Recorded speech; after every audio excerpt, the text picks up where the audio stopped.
കർത്താവിൻ്റെ നാമം വാഴ്ത്തപ്പെടുമാറാകട്ടെ. ഈ തലമുറയിൽ ദൈവഹിതം നിവർത്തിക്കുക എന്ന ലക്ഷ്യത്തോടെ പ്രവർത്തിച്ചു വരുന്ന ബരാക്ക ഇൻ്റർനാഷണൽ മിനിസ്ട്രീസിൻ്റെ ദി വേർഡ് ഓഫ് ട്രൂത്ത് എന്ന വേദ പഠന പരമ്പരയിലേക്ക് നിങ്ങളെ ഏവരെയും ഹാർദവമായി സ്വാഗതം ചെയ്യുന്നു.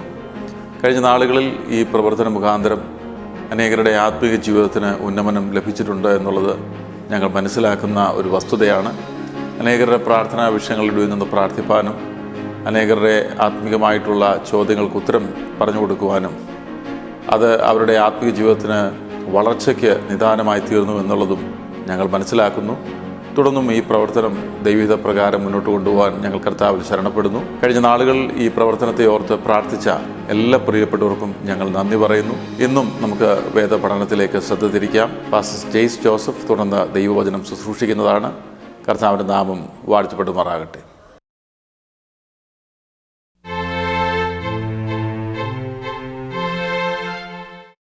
ബരാക്ക ഇൻ്റർനാഷണൽ മിനിസ്ട്രീസിൻ്റെ വേർഡ് ഓഫ് ട്രൂത്ത് പ്രോഗ്രാമിലേക്ക് നിങ്ങളെല്ലാവരെയും സ്വാഗതം ചെയ്യുന്നു.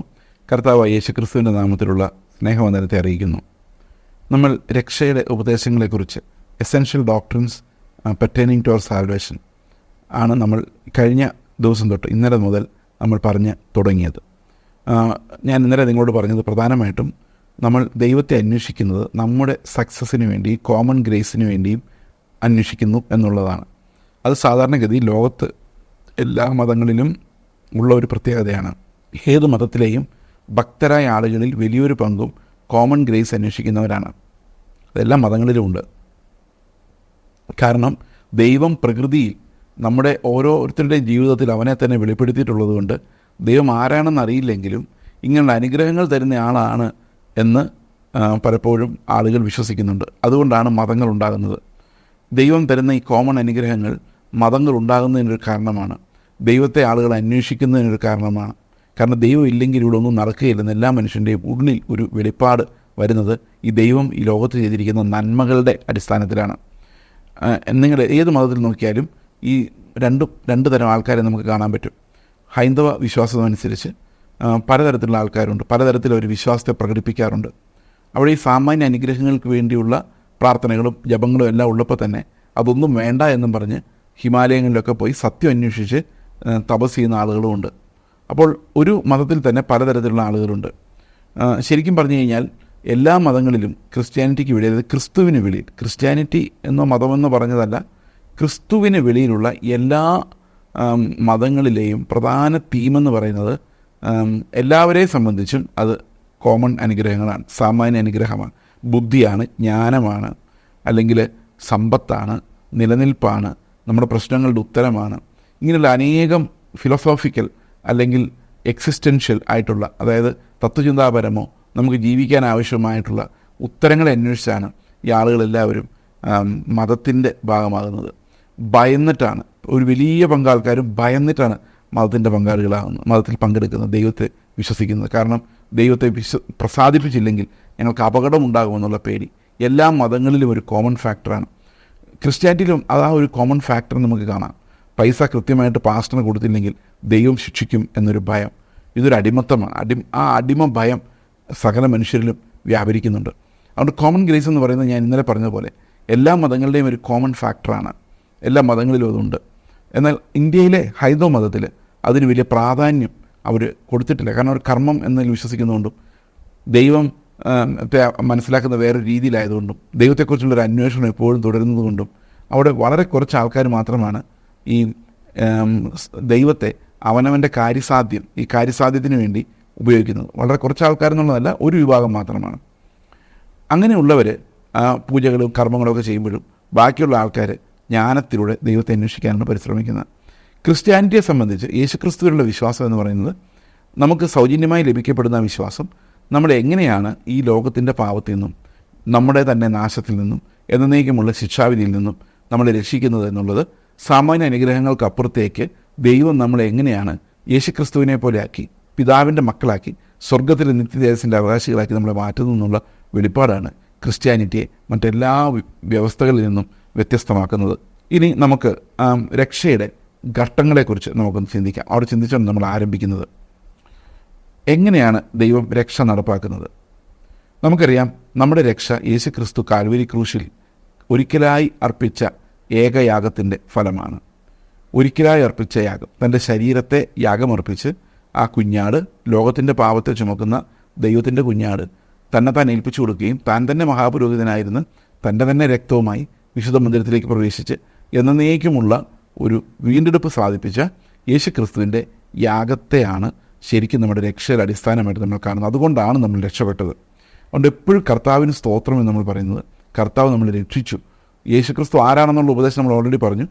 യേശുക്രിസ്തുവിൻ്റെ കാൽവരി ക്രൂശിലെ രക്ഷാകര കർമ്മത്തിലൂടെ എനിക്ക് പകരം ഞാൻ മരിക്കേണ്ട സ്ഥാനത്ത് പീരൽ സബ്സ്റ്റിറ്റ്യൂഷണറി ഡെത്ത് അറ്റോൺമെൻറ്റ്, എനിക്ക് പകരം കർത്താവ് എൻ്റെ പാപങ്ങളെ വഹിച്ചുകൊണ്ട് എൻ്റെ പാപങ്ങളെ എന്നേക്കുമായി എടുത്തു കളയാൻ വേണ്ടി, അതിൻ്റെ ശിക്ഷാവിധി ക്യാൻസൽ ചെയ്യാൻ വേണ്ടി കർത്താവ് തന്നെത്താൻ പാപമാക്കപ്പെട്ടു. പിതാവ് അവനെ എൻ്റെ കുറ്റം അവൻ്റെ മേലായി. നമ്മൾ യെശയ്യാവിൻ്റെ 53 ശരിക്കും ഈ ഒരു theory of penal substitutionary atonement എന്ന കാര്യം, അതായത് നമ്മുടെ അകൃത്യങ്ങളുടെ ശിക്ഷ അവൻ്റെ മേലായി. സബ്സ്റ്റിറ്റ്യൂഷൻ, ഞാൻ മരിക്കേണ്ടടുത്ത്, ഞാൻ ശിക്ഷ അനുഭവിക്കേണ്ടടുത്ത് വേറൊരാൾ ശിക്ഷ അനുഭവിക്കുന്നു.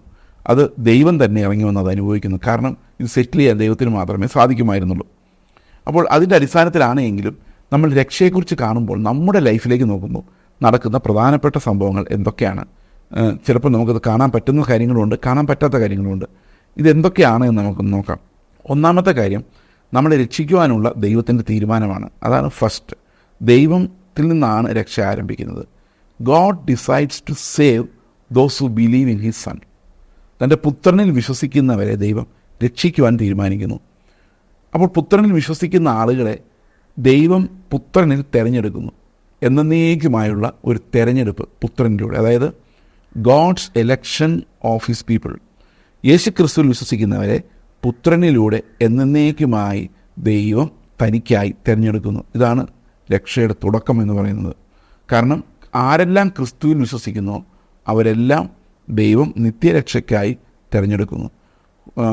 ആരെല്ലാം ദൈവത്തിൻ്റെ വചനം, ദൈവത്തിൻ്റെ ചോയ്സ്, ദൈവത്തിൻ്റെ സോവറിൻ ചോയ്സ്, ദൈവത്തിൻ്റെ പരമാധികാരമനുസരിച്ച് ദൈവം രക്ഷയ്ക്കായി നിയമിക്കുന്ന ആ പരിപാടിയിൽ നിന്നാണ് തിരഞ്ഞെടുപ്പ്. ദൈവം നമ്മെ തിരഞ്ഞെടുക്കുന്ന ആ പരിപാടിയിൽ നിന്നാണ് ഈ രക്ഷയുടെ ദൈവശാസ്ത്രം ആരംഭിക്കുന്നത്. ഓക്കെ, അപ്പോൾ ക്രിസ്തുവിൽ വിശ്വസിക്കുന്നവരെ ദൈവം എന്ത് ചെയ്യുന്നു? എന്നേക്കുമായുള്ളൊരു നിയമനം ദൈവം അവർക്ക് നൽകുന്നു. He elects people.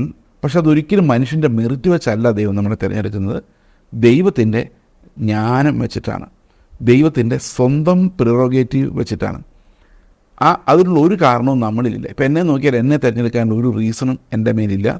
പക്ഷെ ദൈവം എന്ത് ചെയ്യുന്നതെന്ന് ചോദിച്ചു കഴിഞ്ഞാൽ, ദൈവം എൻ്റെ കൃപയാൽ അവൻ്റെ ജ്ഞാനമനുസരിച്ച്, അവൻ്റെ പരിജ്ഞാനത്തിൽ, വിവേകത്തിൽ, ദൈവത്തിൻ്റെ സോളിറ്ററി സോവറിൻറ്റിയിലുള്ള ഒരു ഡിസിഷനാണ്. അതെങ്ങനെയാണ് ഓപ്പറേറ്റ് ചെയ്യുന്നതെന്നുള്ള കാര്യം ദൈവം ഒരിക്കലും പുതിയ നിയമത്തിലെന്നല്ല പഴയ നിയമത്തിലെന്നല്ല ഒരിടത്തും വെളിപ്പെടുത്തിയിട്ടില്ല. അത് വെളിപ്പെടുത്താത്തതിന് അനേകം ആത്മീകമായ കാരണങ്ങളുണ്ട്. അപ്പോൾ ഒന്നാമത്തെ കാര്യം എന്ന് പറയുന്നത്, God elects the faithful, his children എന്നുള്ളതാണ്. അപ്പോൾ ഇനി രണ്ടാമത് എന്ത് ചെയ്യണം? രണ്ടാമത് സുവിശേഷത്തിൻ്റെ പ്രസംഗമാണ്. സുവിശേഷത്തിലൂടെ സകല മനുഷ്യരെയും രക്ഷയിലേക്ക് സ്വാഗതം ചെയ്യുന്ന സുവിശേഷം. ലോകത്തിലുള്ള എല്ലാ മനുഷ്യരുടെ മുമ്പിലും പ്രസംഗിക്കപ്പെടണമെന്ന് കർത്താവ് പറഞ്ഞ സുവിശേഷം. അതാണ് ഇതിൻ്റെ രണ്ടാമത്തെ ഘടകം. എല്ലാവരോടും proclaim the message of the gospel. അതായത് ക്രിസ്തുവിലൂടെ രക്ഷയുണ്ട്, നിത്യരക്ഷയുണ്ട് എന്നുള്ള ആ ഒരു കാര്യം സകല മനുഷ്യരും അറിയുക എന്നുള്ളതാണ് ഈ ഗോസ്പൽ കോളിങ്ങിൻ്റെ പ്രത്യേകത. Proclaiming the message of the gospel, അതായത് രക്ഷയുടെ സുവിശേഷം മനുഷ്യരിലേക്കും എത്തിക്കുക എന്നുള്ളതാണ് ഗോസ്പൽ കോൾ. അതാണ് രണ്ടാമത് നടക്കുന്നത്. രണ്ടാമത്, ഈ ഗോസ്പൽ കോൾ നടക്കുമ്പോൾ എന്ത് സംഭവിക്കുന്നു? ഇത് നമ്മൾ സുവിശേഷം കേൾക്കുമ്പോൾ എന്താണ് സംഭവിക്കുന്നത്? സുവിശേഷം കേൾക്കുമ്പോൾ വചനത്തിന് നമ്മുടെ ഹൃദയത്തെ തുറക്കാനുള്ള ശക്തിയുണ്ട്, കണ്ണ് തുറക്കാനുള്ള ശക്തിയുണ്ട്. വചനം കേൾക്കുമ്പോൾ നമ്മുടെ പ്രതികരണം ആ കണ്ണ് തുറക്കലാണ്. അത് ദൈവം ചെയ്യുന്നൊരു പ്രവൃത്തി കൂടിയാണ്. അങ്ങനെയാണ് നമുക്കതിനെ കാണേണ്ടത്. അതായത് റീജനറേഷൻ എന്ന് പറയും. We have new eyes. കാരണം വചനമാണത് നിർവഹിക്കുന്നത്. When you listen to the word of God, നമ്മുടെ ഹൃദയം തുറക്കപ്പെടുന്നു. അതൊരു പുതിയ അറിവിലേക്കാണ്. അപ്പോൾ വചനം നമ്മളെ പഠിപ്പിക്കുകയാണ്, വചനം കാണിച്ചു തരികയാണ്, ഇതല്ല റിയലായിട്ടുള്ളത്, ഇതിനപ്പുറത്തൊരു റിയാലിറ്റി ഉണ്ട്. ക്രിസ്തു നിനക്കായിട്ടാണ് മരിച്ചത്, നിന്നെ ഓർത്തുകൊണ്ടാണ് കർത്താവ് കാൽവരിയിൽ ആ വേദനയെല്ലാം സഹിച്ചത് എന്ന് എന്നോട് വചനം സംസാരിക്കും. വചനം എന്നോട് സംസാരിക്കുമ്പോൾ എൻ്റെ ഹൃദയത്തിലകത്തൊരു കൺഫെഷൻ ഉണ്ടാവും. കർത്താവേ, നീ എനിക്ക് വേണ്ടിയാണ് മരിച്ചതെന്ന് ഞാൻ വിശ്വസിക്കുന്നു, എന്നെ ഓർത്തുകൊണ്ടാണ് നീ മരിച്ചതെന്ന് ഞാൻ വിശ്വസിക്കുന്നു. ഇത് എനിക്ക് മനസ്സിലാകുന്നത് വീണ്ടും ജനനം കാരണമാണ്. പുതിയ കണ്ണുകൾ, പുതിയ ചിന്ത, പുതിയ മനസ്സിലാക്കലുകൾ, പുതിയൊരു ലോകത്തിലേക്ക് ഞാൻ എൻ്റെ കണ്ണ് തുറക്കുകയാണ്. ഈ പ്രോസസ്സാണ് വചനം കേൾക്കുമ്പോൾ ഞാൻ ക്രിസ്തുവിന് വേണ്ടി ദാഹിക്കുന്ന ഒരു മനസ്സ് എനിക്കുണ്ടാകുന്നത്. അതിനെയാണ് നമ്മൾ റീജനറേഷൻ എന്ന് പറയുന്നത്. We become children of God, we were enemies of God. പക്ഷെ നമ്മൾ വീണ്ടും ജനിക്കുമ്പോൾ നമ്മൾ ദൈവത്തിൻ്റെ മക്കളാകുന്നു. അപ്പോൾ ദൈവത്തിൻ്റെ മക്കളായി കഴിഞ്ഞാൽ എന്ത് സംഭവിക്കും? നമുക്ക് നാച്ചുറലി ദൈവത്തോട്, അതാണ് മൂന്നാമത്തെ കാര്യം. നാലാമത്തെ കാര്യം നമ്മൾ പറയുന്നത് കൺവേർഷനാണ്. നമ്മൾ മാറുന്നു, നമ്മുടെ മനസ്സ് മാറുന്നു. ഈ മനസ്സ് മാറുന്നതിനകത്ത് രണ്ട് പ്രധാനപ്പെട്ട ഘടകങ്ങളുണ്ട്. We will see that in detail. ഒന്ന് മാനസാന്തരമാണ്. നമ്മുടെ മനസ്സ് മാറണമെങ്കിൽ എന്ത് വേണം? മാനസാന്തരപ്പെടണം. നമ്മുടെ ഈ മനസ്സ് പോരാ, നമുക്ക് മനസ്സിലാവും ഇത് പോരാ, ഇങ്ങനെ ദൈവത്തെ പ്രസാദിപ്പിക്കാൻ സാധിക്കില്ല, മനസ്സ് മാറിയേ പറ്റൂ. ദൈവത്തിന് അനുരൂപമായൊരു മനസ്സെനിക്കുണ്ടാകണം. അത് എനിക്ക് തോന്നലുണ്ടാകാൻ കാരണം ഞാൻ പുതിയ സൃഷ്ടിയായതുകൊണ്ടാണ്. അപ്പോൾ വിശ്വാസം. അപ്പോൾ രണ്ട് കാര്യങ്ങളാണ് റീജനറേഷൻ്റെ ഫലമായിട്ട് നമുക്കുണ്ടാകുന്നത്. അതായത് നമ്മൾ കണ്ണ് തുറക്കുമ്പോൾ, ദൈവത്തിൻ്റെ സത്യങ്ങളിലേക്ക് നമ്മൾ കണ്ണ് തുറക്കുമ്പോൾ നമുക്ക് ലഭിക്കുന്ന ആ മോമെൻറ്റിൽ തന്നെ നമ്മുടെ ഉള്ളിലുണ്ടാകുന്ന രണ്ട് കാര്യങ്ങളാണ്. ഒന്ന്, ഈ വചനത്തിനുള്ള വിശ്വാസം, ദൈവത്തിന്മേലുള്ള വിശ്വാസം, രക്ഷയ്ക്കായുള്ള വിശ്വാസം. ഇതൊരു അത്ഭുതകരമായ ഫെയ്ത്താണ്. ഈ ഫെയ്ത്ത് ദൈവം ഉണ്ടെന്നുള്ള വിശ്വാസം, അല്ലെങ്കിൽ ദൈവം എൻ്റെ വിഷയങ്ങളുടെ മേലിറങ്ങി വരുന്നുള്ള കോമൺ ഗ്രേസിലെ വിശ്വാസം, അതൊന്നും അല്ല ഇത്. അതൊക്കെ എല്ലാ മതങ്ങളിലുള്ളതാണ്. എന്നാൽ ഈ ഒരു ഫെയ്ത്ത് എന്ന് പറയുന്നത് നമ്മളെ റീജനറേഷനിൽ നിന്നുണ്ടാകുന്ന ഫെയ്ത്ത്, അത് വീണ്ടും ജനനത്തിൽ നിന്നൂടെ ഉണ്ടാകുന്ന ആ ഒരു ഫെയ്ത്ത് എന്ന് പറയുന്നത് അതൊരു അതിവിശുദ്ധ വിശ്വാസമാണ്. അപ്പോസ്തലന്മാർക്ക് ലഭിച്ച അതേ അതിവിശുദ്ധ വിശ്വാസം ലഭിച്ചവരായ നമുക്ക് എഴുതുന്നത് എന്ന് പറയുന്ന ആ ഹോളി ഫെയ്ത്താണ് നമ്മൾ ഇവിടെ കാണുന്നത്. അപ്പോൾ ആ ഫെയ്ത്ത് നമുക്കുണ്ടാകുമ്പോൾ അതിൻ്റെ റിസൾട്ട് എന്താണെന്ന് വെച്ച് കഴിഞ്ഞാൽ ആ വിശ്വാസവും മാനസാന്തരവും ഒരേപോലെയാണ് വർക്ക് ചെയ്യുന്നത്. As long as you believe you repent. Conversion എന്ന് പറയുന്നത് ശരിക്കും നമ്മുടെ മാറ്റത്തെയാണ് ഉദ്ദേശിക്കുന്നത്. അപ്പോൾ മാറ്റം എങ്ങോട്ടാണെന്ന് ചോദിച്ചു കഴിഞ്ഞാൽ എൻ്റെ സ്വഭാവത്തിൽ നിന്നും ക്രിസ്തുവിൻ്റെ സ്വഭാവത്തിലേക്കാണ്. അപ്പോൾ ഈ എൻ്റെ സ്വഭാവത്തിൽ നിന്നും ക്രിസ്തുവിൻ്റെ സ്വഭാവത്തിലേക്ക് മാറുക എന്ന് പറഞ്ഞു കഴിഞ്ഞാൽ എൻ്റെ സ്വഭാവത്തെക്കുറിച്ച് ഞാൻ അനുദപിക്കുകയും അതേസമയത്ത് തന്നെ ക്രിസ്തുവിൻ്റെ സ്വഭാവം ആഗ്രഹിക്കുകയും വേണം. അപ്പോൾ എൻ്റെ സ്വഭാവത്തെക്കുറിച്ച് ഞാൻ അനുദപിക്കുന്നതിനെ മാനസാന്തരമെന്നും അതേസമയത്ത് തന്നെ ക്രിസ്തുവിൻ്റെ സ്വഭാവത്തെ ഞാൻ ആഗ്രഹിക്കുന്നതിൻ്റെ ഫെയ്ത്തുമാണ്. ഞാനല്ല, ക്രിസ്തു അത്രേ എന്നിൽ വസിക്കുന്നതെന്ന് എൻ്റെ ഉള്ളിലേക്ക് വരികയാണ്. അതിന് ശരിക്കും ഫെയ്ത്ത് ആൻഡ് റിപ്പൻറ്റൻസ്. ഞാനല്ല എന്ന് പറയുന്നത് റിപ്പൻറ്റൻസും ക്രിസ്തു ആണ് എന്ന് പറയുന്നതിൻ്റെ ഫെയ്ത്തുമാണ്. അപ്പോൾ ഇത് രണ്ടും ഒരേ സമയത്ത് വർക്ക് ചെയ്യുള്ളൂ. ഫെയ്ത്ത് ഉള്ളിടത്ത് മാത്രമേ റിപ്പൻറ്റൻസ് വർക്ക് ചെയ്യുള്ളൂ, റിപ്പൻറ്റൻസ് ഉള്ളിടത്ത് മാത്രമേ ഫെയ്ത്ത് വർക്ക് ചെയ്യുള്ളൂ. പലപ്പോഴും നമ്മൾ ചിന്തിക്കുക നമ്മുടെ രക്ഷയുടെ ആദ്യ സമയത്താണ് മാനസാന്തരപ്പെടുന്നത്, പിന്നെ അതിൻ്റെ ആവശ്യമില്ല, ഇനി നമ്മൾ മര്യാദയ്ക്ക് ജീവിച്ചാൽ മതി എന്നാണ്. അങ്ങനെയല്ല ശരിക്കും വേദപുസ്തകം നമ്മളെ പഠിപ്പിക്കുന്നത്. മാനസാന്തരം is A continuous experience of identifying with Christ death. അപ്പോൾ മാനസാന്തരത്തെക്കുറിച്ച് പഠിക്കാൻ ഏറ്റവും നല്ല വാക്യങ്ങളുള്ളത് ഫിലിപ്പിയ ലേഖനം 3-ാം അധ്യായം. It's about new testament repentance. ആ 3-ാം അധ്യായം മുഴുവൻ അതാ പറയുന്നത്. പൗലോസ് പറയാണ്, എനിക്കുള്ള ഒത്തിരി നല്ല കാര്യങ്ങളുണ്ട്, പക്ഷേ ഐ റിപ്പൻറ്റ് അബൌട്ട് ഇറ്റ്. ഞാൻ അതിനെക്കുറിച്ച് ലജ്ജാകരമായി ചിന്തിക്കുന്നു. കാരണം എനിക്ക് ക്രിസ്തുവിൻ്റെ പരിജ്ഞാനം മതി, എനിക്ക് വേറെ ലോകത്തിൻ്റെ ഒന്നും വേണ്ട, എൻ്റെ ഒരു ധനവും ഞാൻ കൗണ്ട് ചെയ്യുന്നില്ല, അതിനെല്ലാം ഞാൻ ലോസ് ആയിട്ട് വിചാരിക്കുന്നു. I abandon it. I repent about all the good things that I have. എനിക്കുള്ള നല്ല കാര്യങ്ങളെല്ലാം ഓർത്ത് ഞാൻ അനുഭവിക്കുന്നു. എനിക്ക് ക്രിസ്തു മാത്രം മതി, ക്രിസ്തുവിൻ്റെ പരിജ്ഞാനം മാത്രം മതി. ആ ഒരു വെളിപ്പാട് ശരിക്കും അതൊരു വീണ്ടും ജനിച്ച ഒരാളുടെ, നമ്മൾ റീജനറേഷൻ എന്നുള്ള വാക്ക് മുമ്പ് പറഞ്ഞു, അതാണ് ഈ വീണ്ടും ജനനം. പ്രിയ സഹോദരങ്ങളെ, നമ്മുടെ സഭകളിൽ ഈ വീണ്ടും ജനനം എന്നുള്ളൊരു സന്ദേശം എത്താത്തത് എത്ര അപകടകരമാണ്. നിങ്ങൾ ആലോചിച്ച് നോക്കി, ഇത് എന്തുകൊണ്ടാണ് നമ്മളിത് കേൾക്കാത്തത്? Why are we not speaking about regeneration? അതുപോലെ ഗോസ്പൽ കോളിംഗ്. ഈ കോളിംഗ് എന്ന് പറയുന്നത് നമുക്ക് ദൈവം വെച്ചിരിക്കുന്നതാണ്. എല്ലാ ദേശത്തും പോയി കർത്താവിൻ്റെ സുവിശേഷം അറിയിക്കാൻ, എല്ലാ ജാതികളോടും ഇതറിയിക്കാൻ. നമ്മുടെ ഹൃദയത്തിൽ ഒരു വീണ്ടും ജനിച്ച ഒരാളുടെ ഉള്ളിൽ അതേ ഭാരം ഉണ്ടാവും. അപ്പോൾ അവനൊരു ഇങ്ങനൊരു വിളിയാൽ രക്ഷിക്കപ്പെട്ടതാണ്. ഇവൻ ഇതേ വചനം രക്ഷിക്കാൻ ശക്തിയുള്ള ദൈവത്തിൻ്റെ വചനം നീതിമാനെന്ന് വിചാരിക്കുന്ന യഹൂദനെയും ഒരു നീതിയെക്കുറിച്ചും പറയാനില്ലാത്ത യവനെയും എല്ലാം രക്ഷിക്കാൻ കഴിയുന്ന ദൈവത്തിൻ്റെ നീതി വെളിപ്പെടുത്തുന്ന സുവിശേഷം, അതിൻ്റെ വിളി, ഇത് നമ്മുടെ ചുമതലയാണ്. അപ്പോൾ ലോകം മുഴുവൻ അനേകർ കർത്താവിനെ കുറിച്ച് ഒരിക്കലും കേട്ടിട്ടില്ലാത്ത അനേകരുള്ളപ്പോൾ നമ്മുടെ ഉള്ളിലേക്ക് അതിൻ്റെ ഭാരം ഉണ്ടാകുന്നില്ല. നമ്മളെവിടെയെങ്കിലും വിദേശ നാട്ടിൽ പോയി സ്വസ്ഥമായി പണം ഉണ്ടാക്കി ജീവിക്കണം എന്നല്ല, അവിടെ കർത്താവ് എത്തണം. ഇത് വീണ്ടും ജനിച്ച ഒരാളുടെ ഹൃദയത്തിൽ വരുന്ന വാഞ്ചയാണ്. അപ്പോൾ ഞാൻ ഇതുവരെ പറഞ്ഞത്, ദൈവം നമ്മെ തിരഞ്ഞെടുക്കുന്നു, സുവിശേഷത്താൽ വിളിക്കുമ്പോൾ നമുക്ക് സുവിശേഷത്തിൻ്റെ വചനത്തിൻ്റെ ശക്തിയാൽ നമ്മുടെ ഹൃദയങ്ങളെ തുറക്കുന്നു. റീജനറേഷൻ, വീണ്ടും ജനനം സംഭവിക്കുമ്പോൾ നമ്മുടെ ഉള്ളിൽ അതേ സമയത്ത് തന്നെ നമ്മൾ വിശ്വാസമുള്ളവരും മാനസാന്തരപ്പെടുന്നു. നമ്മുടെ ജീവിതത്തെ വിട്ടിട്ട് ക്രിസ്തുവിൻ്റെ ജീവിതത്തിലേക്ക് നോക്കുന്ന ഒരു സ്വഭാവം നമുക്ക് ലഭിക്കുന്നു. ഇത്രയും കാര്യങ്ങൾ നമുക്ക് ദൈവം തരുന്ന ആ രക്ഷയുടെ ആദ്യത്തെ പാക്കേജ് എന്ന് വേണമെങ്കിൽ പറയാം. ഇവിടെ നിന്നാണ് നമ്മൾ സാധാരണഗതി രക്ഷയെക്കുറിച്ച് ചിന്തിക്കുന്നത് പിന്നീട്. കാരണം നമുക്ക് അപ്പോഴാണ് ബോധം വരുന്നത്. ഈ ബോധം വന്നു കഴിയുമ്പോൾ നമുക്ക് ഇതിനെക്കുറിച്ച് ചിന്തിക്കാൻ പറ്റുള്ളൂ. അപ്പോൾ ഇനി നമ്മൾ ദൈവത്തിന് മുമ്പിൽ ചെന്ന് നിൽക്കുമ്പോൾ നമ്മൾ ഒത്തിരി കുറ്റങ്ങളുള്ളവരാണ്. Because we are repenting, right? അപ്പോൾ നമുക്ക് ഒത്തിരി കുറ്റങ്ങളുള്ളവരാണ് നമ്മുടെ ഉള്ളിൽ ഒരു ചിന്തയുണ്ട്. അപ്പോൾ ആ കുറ്റങ്ങൾ ഇല്ലാതെ, കുറ്റം കൂടാതെ എന്നെ ദൈവത്തിൻ്റെ സന്നിധിയിൽ നിർത്തുവാൻ ശക്തിയുള്ളവനായ കർത്താവ്. അപ്പോൾ ശരിക്കും അവിടെ എന്നെ അടുത്ത് വരുന്ന നീതീകരണം എന്നുള്ളതാണ്. അപ്പോൾ ഞാൻ എപ്പോൾ വീണ്ടും ജനിക്കുന്നോ ആ സമയത്ത് തന്നെ സൈമൾട്ടേനിയസ്ലി ഗോഡ് ജസ്റ്റിഫൈസ് മീ. എൻ്റെ ഉള്ളിൽ എപ്പോഴാണോ ഫെയ്ത്ത് ഉരുവാകുന്നത്, ആ വിശ്വാസം എപ്പോഴാണ് എൻ്റെ ഉള്ളിൽ ഉരുവാകുന്നത്, ആ സമയത്ത് തന്നെ ദൈവം എന്നെ നീതിമാൻ എന്ന് ഡിക്ലെയർ ചെയ്യുന്നു. നീതിമാൻ എന്ന് ദൈവം ഡിക്ലെയർ ചെയ്യുമ്പോൾ ശരിക്കും ഞാൻ അക്ഷരാർത്ഥത്തിൽ നീതിമാനായിട്ടില്ല. പക്ഷേ ദൈവത്തിൻ്റെ കരുണയാലാണ് എന്നെ നീതിമാനെന്ന് ഡിക്ലെയർ ചെയ്യുന്നത്. അതെൻ്റെ മെറിറ്റ് നോക്കാതെയാണ്. It's a gift of salvation. സാൽവേഷനിൽ നിന്ന് വരുന്ന ഗിഫ്റ്റാണ് നീതീകരണം എന്ന് പറയുന്നത്. അപ്പോൾ ദൈവം എന്നെ നീതിമാനെന്ന് പ്രഖ്യാപിക്കുന്ന എൻ്റെ നീതി നോക്കിയിട്ടല്ല, ക്രിസ്തുവിൻ്റെ നീതിയിലുള്ള എൻ്റെ വിശ്വാസത്തെ നോക്കിയിട്ടാണ്. എന്നെ നോക്കിയിട്ടല്ല, എൻ്റെ നീതി നോക്കിയിട്ടല്ല, ക്രിസ്തുവിൻ്റെ നീതിയിലുള്ള എൻ്റെ വിശ്വാസം. Faith in the righteousness of Christ. അത് എനിക്ക് വേണം. ഞാനല്ല, ക്രിസ്തു അത്രേ. ആ നീതിയാൽ ഞാൻ പിടിക്കപ്പെടുമ്പോൾ ആ മോമെൻറ്റിൽ തന്നെ I am called a righteous person. അത് ദൈവം എനിക്ക് തരുന്ന ദാനമാണ്. നമ്മൾ ജീവിതകാലം മുഴുവൻ ഓടിയിട്ടും ചിലപ്പോൾ യേശുക്രിസ്തുവിനെ പോലെ നമ്മൾ ആകില്ല, അത്രയും പെർഫെക്റ്റ് ആകണമെന്നില്ല. അപ്പോൾ ആ സമയത്ത് ദൈവത്തിൻ്റെ കരുണ എന്നെ നീതിമാൻ എന്ന് വിളിച്ചു. കാരണം ഈ ഒരു ഫെയ്ത്താണ് എന്നെ നീതീകരിക്കുന്നത്. ആ ഫെയ്ത്ത് എന്താ പറയുന്നതെന്ന് വെച്ച് കഴിഞ്ഞാൽ, പണ്ടത്തെ കുറേ ഹിസ്റ്റോറിക്കൽ ഫാക്ട്സ് ഏറ്റു പറയുകയല്ല ചെയ്യുന്നത്. ഈ ഫെയ്ത്ത് എന്നോട് പറയുന്നത് നിൻ്റെ നീതിയല്ല, ക്രിസ്തുവിൻ്റെ നീതിയാണ് നീ നോക്കിയിരിക്കേണ്ടത് എന്നാണ്. അപ്പോൾ ആ ഒരു നീതിയിലേക്ക് നമ്മൾ നോക്കുമ്പോൾ ആ വിശ്വാസമാണ് നമ്മളെ നീതീകരിക്കുന്നത്. അപ്പോൾ നീതീകരണം കൊണ്ട് എന്താ ഉദ്ദേശിക്കുന്നതെന്ന് വെച്ച് കഴിഞ്ഞാൽ, നീതീകരണം ദൈവത്തിന് മുൻപിൽ നമുക്കൊരു കറക്റ്റ് സ്റ്റാൻഡ് നൽകുന്നു. അവൻ്റെ മുമ്പിൽ പോയി നിൽക്കാം, കുറ്റം കൂടാതെ തേജസ്സിന് മുമ്പിൽ നിൽക്കാം, കുറ്റം കൂടാതെ കർത്താവിന് മുമ്പിൽ. കാരണം കുറ്റം ഇല്ലാത്തതുകൊണ്ടല്ല, കുറ്റം കർത്താവ് കഴുകി കളഞ്ഞുകൊണ്ടാണ്. അത് യേശു ക്രിസ്തുവിൻ്റെ രക്തത്താൽ നമ്മുടെ പാപങ്ങൾ എടുത്തു മാറ്റപ്പെട്ടിരിക്കുന്നു. We are liberated by the grace of God, by the blood of Christ. അതാണ് ശരിക്കും നമ്മൾ ഇവിടെ കാണുന്ന മനോഹരമായ കാര്യം. ജസ്റ്റിഫിക്കേഷൻ, അതിനെക്കുറിച്ച് വിശദമായിട്ട് നമ്മൾ കാണേണ്ടതാണ്. ഇനി അടുത്ത് തൊട്ട് പുറകെ വരുന്ന ജസ്റ്റിഫിക്കേഷന് കൂടെ വരുന്ന സാങ്ക്ടിഫിക്കേഷൻ എന്നുള്ളതാണ്, വിശുദ്ധീകരണം.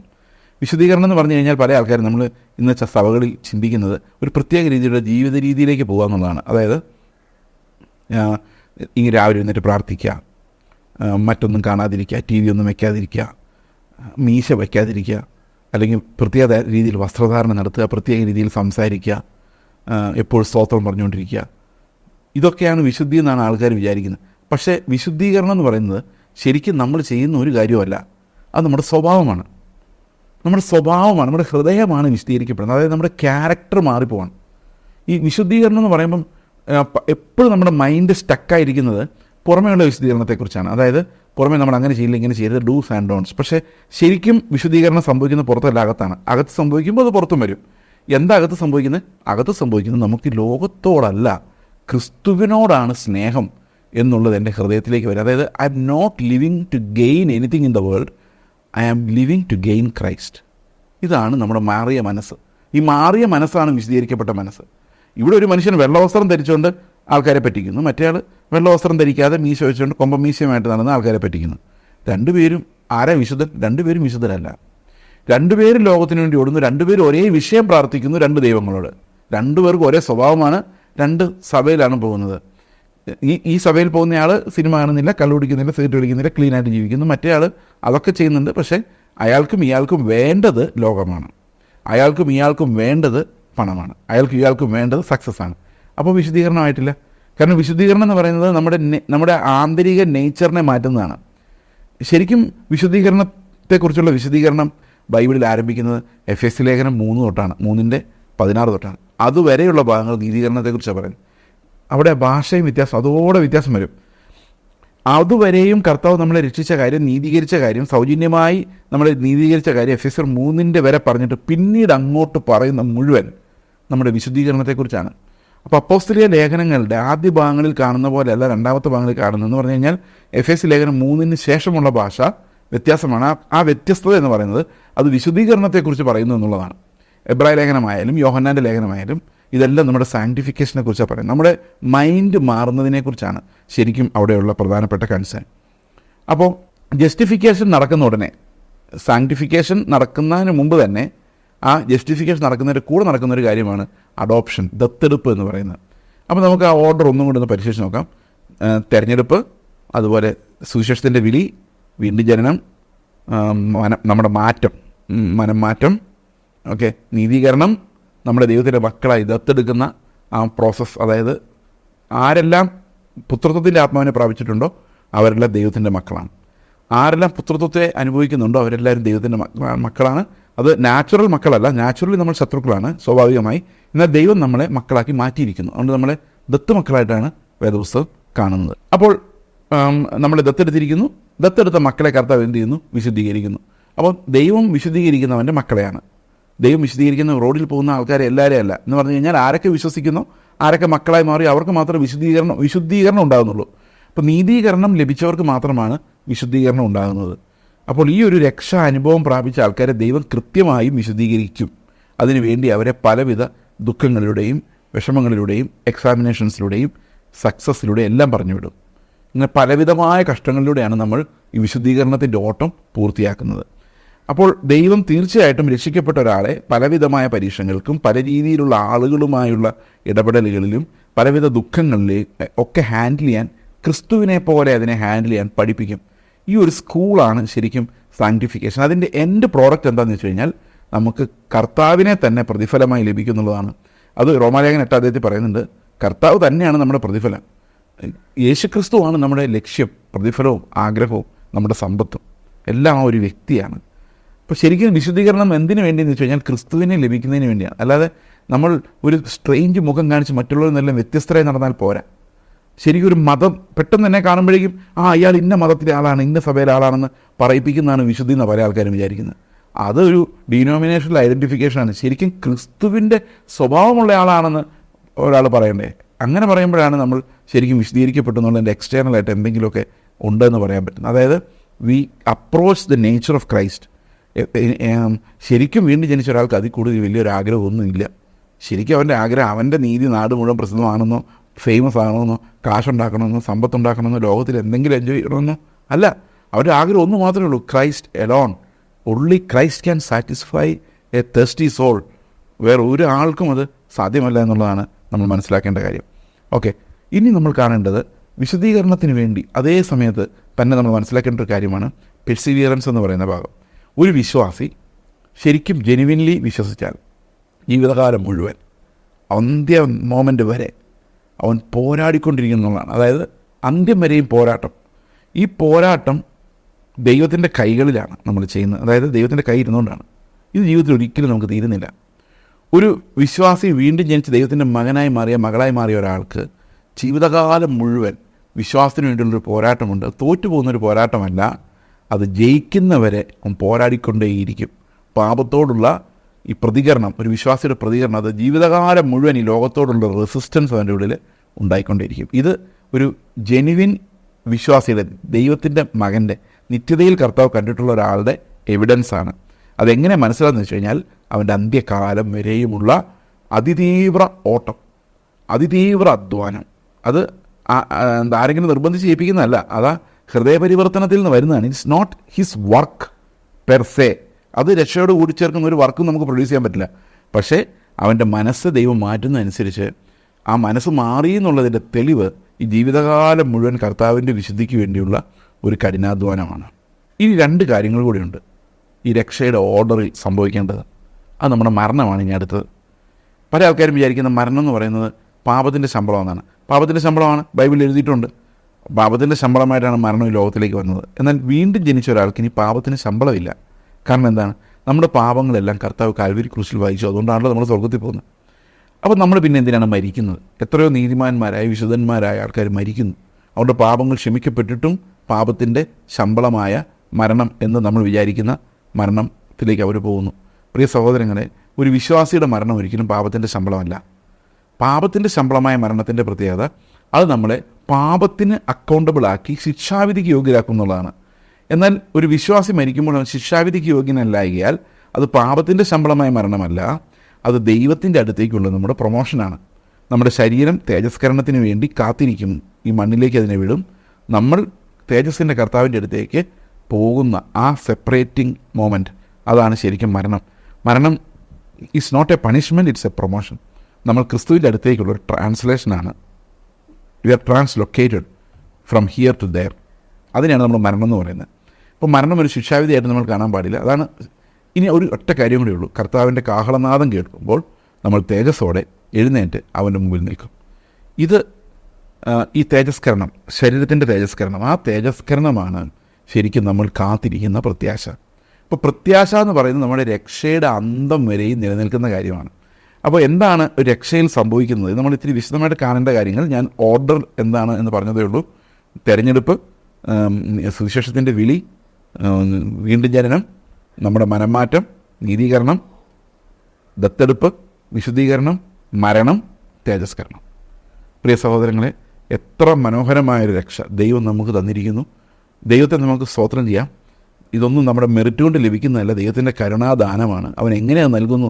ഈ കോമൺ ഗ്രേസ് എങ്ങനെയൊക്കെ നൽകുന്നു നമുക്കറിയില്ല. അതുപോലെ തന്നെ സ്പെഷ്യൽ ഗ്രേസും ദൈവം നൽകുന്ന ഈ പ്രത്യേക കൃപകളും അനേകർ നശിച്ചു പോയിക്കൊണ്ടിരിക്കുന്ന ലോകത്തിൽ എനിക്കെങ്ങനെ കിട്ടിയെന്നുള്ളത് ദൈവത്തിൻ്റെ വലിയൊരു മിറക്കിളായിട്ട് അവശേഷിക്കുന്നു. ദൈവത്തിന് മാത്രമേ അതിൻ്റെ പുറകിലുള്ള നീതി അറിയുകയുള്ളൂ. ദൈവത്തിന് നമുക്ക് സ്തോത്രം ചെയ്യുന്നുണ്ട്. പൂർണ്ണമായൊരു സ്തോത്രം ദൈവത്തിന് ലഭിക്കത്തക്ക രീതിയിലാണ് രക്ഷ അറേഞ്ച് ചെയ്യപ്പെട്ടിരിക്കുന്നത്. സോളി ഡിയോ ഗ്ലോറിയ, ദൈവമേ നിനക്ക് സകല മഹത്വത്തെയും ഞങ്ങൾ കരയറ്റുന്നു. ഞങ്ങൾക്ക് പ്രാർത്ഥിക്കാം. ഞങ്ങളുടെ സ്വർഗ്ഗസ്ഥ പിതാവേ, അങ്ങേ ഞങ്ങൾ മഹത്വപ്പെടുത്തുന്നു. അങ്ങയുടെ പുത്രനെ ഞങ്ങൾക്ക് തന്നതിനായിട്ട് സ്തോത്രം. ഞങ്ങളെ വിളിച്ചതിനായി സ്തോത്രം. കർത്താവെ, സുവിശേഷത്താൽ ഞങ്ങളെ ജീവിപ്പിച്ചതിനായി, ഞങ്ങൾക്ക് അങ്ങയോടുള്ളൊരാഗ്രഹം ഞങ്ങളുള്ളിൽ തന്നതിനായിട്ട് സ്തോത്രം. കർത്താവെ, ഞങ്ങളെ യേശുക്രിസ്തുവിനെ പോലെ ആക്കുന്ന രക്ഷയുടെ എല്ലാ കൃപകൾക്കായിട്ട്, നല്ല ദാനങ്ങൾക്കായിട്ട് ഞങ്ങളങ്ങേ മഹത്വപ്പെടുത്തുന്നു. അവിടുത്തെ നാമം എപ്പോഴും ഉന്നതമായി വാഴ്ത്തപ്പെടുമാറാകട്ടെ. കർത്താവായ യേശുക്രിസ്തുവിൻ്റെ നാമത്തിൽ തന്നെ. ആമേൻ.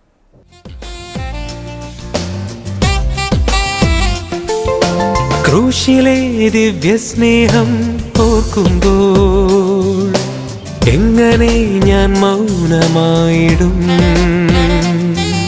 എന്നാഥൻ എനിക്കായി സഹിച്ചതാ കഷ്ടതകളെങ്ങനെ മറന്നിടും?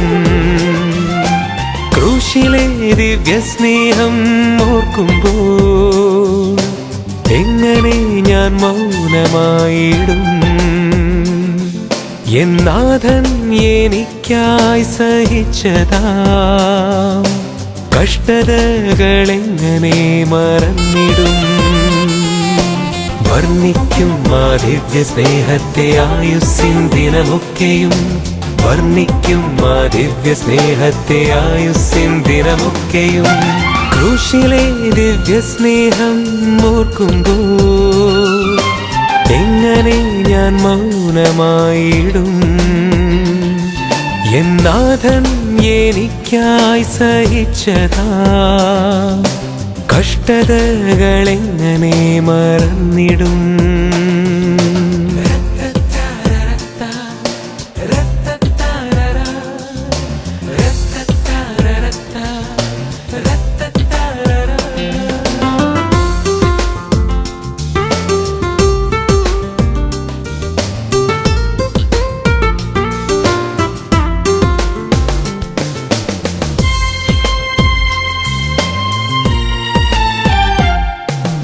പഞ്ചമുറിവുകളേറ്റവനെ, വേദന സഹിച്ചു പിടഞ്ഞവനെ, യൂതരാൽ നിന്നേറ്റവനെ, പാടുകൾ സഹിച്ചവനെ.